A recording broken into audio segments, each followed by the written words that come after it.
Assalamualaikum warahmatullahi wabarakatuh. Waalaikumsalam warahmatullahi wabarakatuh. Gimana kabar hari ini? Baik. Ada yang kita masuk? Siapa? Pada kesempatan hari ini diadakan sosialisasi mengenai pendidikan anti korupsi dalam pembelajaran untuk menguatkan profil pelajar Pancasila.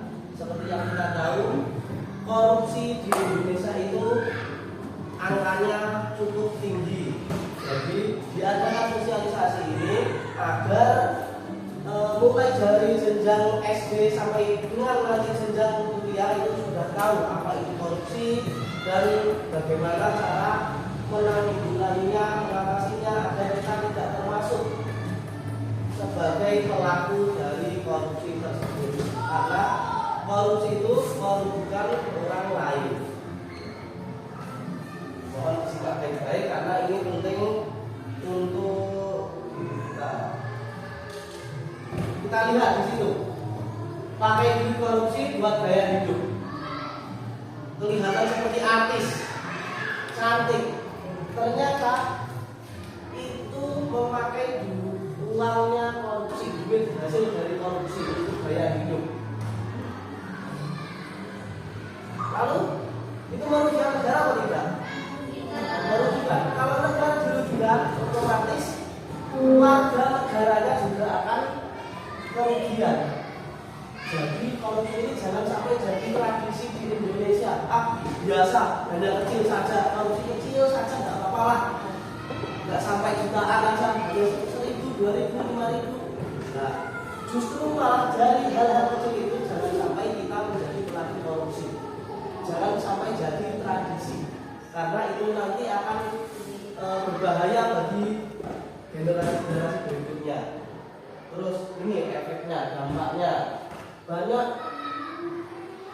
warga negara yang menjadi korban karena negaranya dikorupsi, dan banyak juga orang yang mengecam korupsi itu harus dihukum seberat-beratnya. Ada yang bilang korupsi harus dihukum mati, ada yang bilang koruptor harus dibakar, koruptor harus diasingkan, dan macam-macam. Hukumannya itu sangat berat di Indonesia ya. Tapi masih banyak anggota-anggota siapa itu oknum yang melakukan korupsi. Maka dari itu KPK, tahu KPK? Apa? Komisi apa? Ya, yang mencegah korupsi itu. Komisi Pemberantasan Korupsi. KPK itu bekerja keras untuk mencari siapa saja pelaku-pelaku korupsi dan akan dijerat sesuai pasal yang berlaku. Dan itu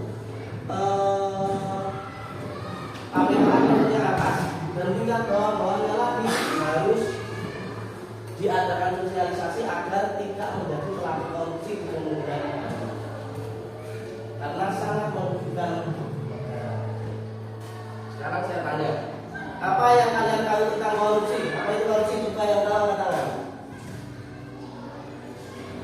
Ada yang tahu korupsi? Kamu korupsi itu apa? Seberapa banyak korupsi? Mengambil uang yang bukan miliknya. Ya. Terus ada lagi. Apa? Itu betul. Ya. Mengambil uang yang bukan miliknya. Ada lagi yang tahu korupsi? Apa ya? Ya. Korupsi itu merupakan mengambil hak yang bukan miliknya, menguntungkan dirinya sendiri dan merugikan pihak yang lain. Entah itu pihak yang lain itu perseorangan ataupun pihak yang lain itu dalam kelompok maupun negara. Jadi bukan haknya diambil, terus yang diberikan itu hanya sebagian saja. Intinya korupsi itu menguntungkan diri sendiri dengan merugikan orang lain, itu namanya korupsi. Nah, oleh KPK ini ada 9 nilai anti korupsi yang perlu ditanamkan pada semua siswa mulai dari SD. Apa itu 9 nilai anti korupsi? Bisa disingkat sebagai Jumat bersepeda kakak. Jumat bersepeda kakak. Ayo diulang apa?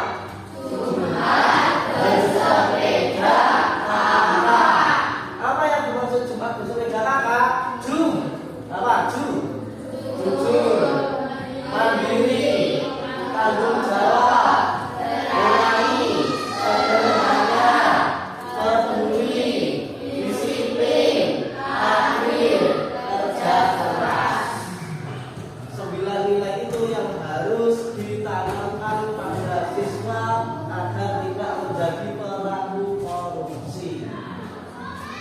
Dan ini juga masuk ke dalam profil pelajar Pancasila. Apa saja profil pelajar Pancasila?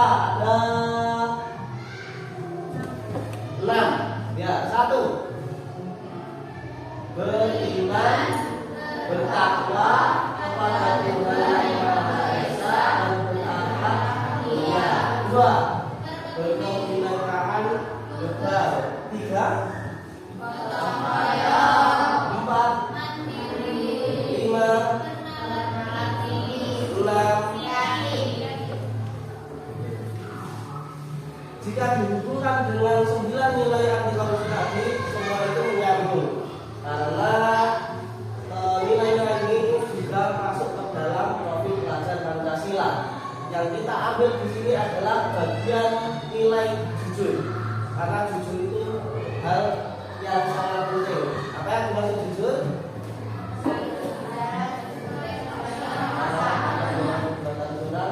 Tidak mengakui milik orang lain sebagai miliknya.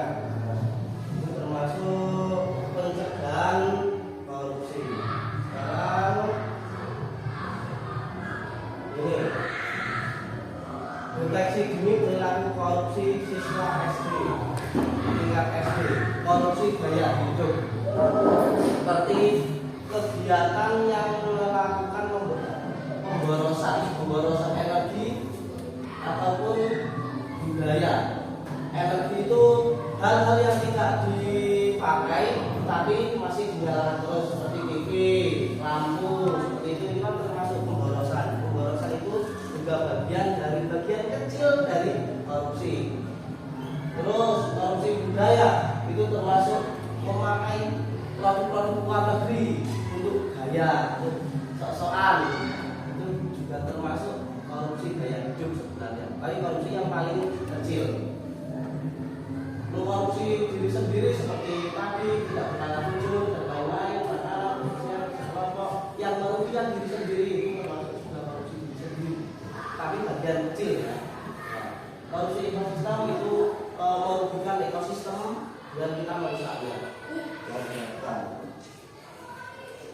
Yang kita tekankan di sini adalah kejujuran. Mengapa kejujuran itu penting? Kenapa?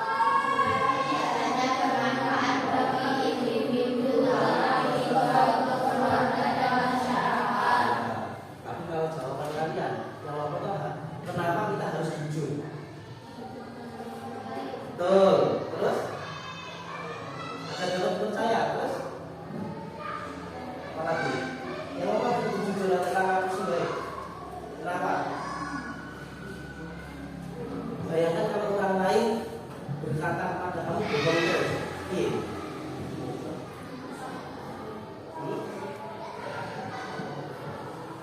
Dipercaya iya, dia mengatakan hal-hal sebenarnya iya. Biar semuanya itu jelas.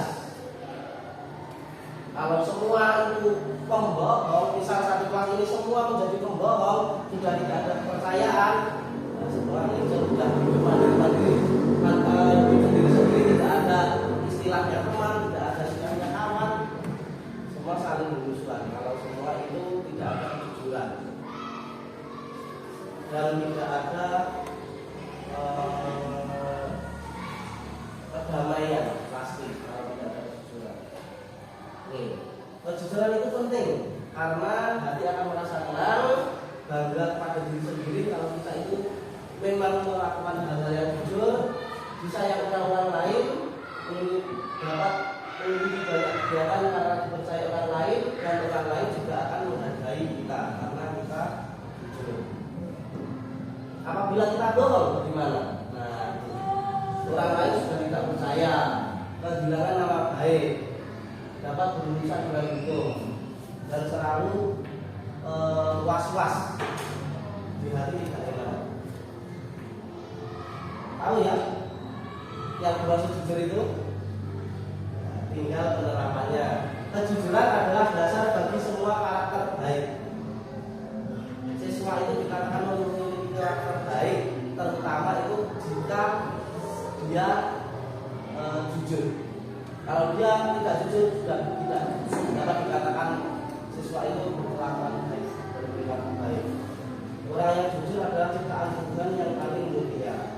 Dan jujur itu tidak hanya pada perkataan, tetapi juga pada perbuatan. Semisal jujur dalam perbuatan.